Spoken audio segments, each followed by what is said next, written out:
বিশ্বাস করো, আমার আমার মাথা ঠিক ছিল না। তোমার জায়গাটা তো বুকে ছিল, পায়ের কাছে নামলা কেন?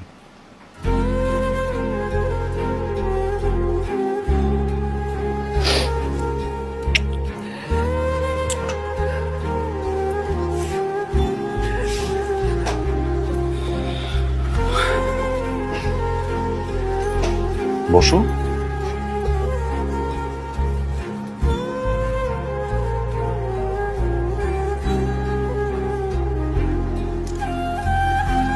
সবসময় তুমি আমাকে জিজ্ঞাসা করতে না প্রবাসের জীবন কষ্টের কিনা। খেয়াল করছো, বিয়ের পর থেকে আমি একটা কথাই বলতাম, আরে দূর, প্রবাসের জীবন কষ্টের না। সত্যিটা শুনবা?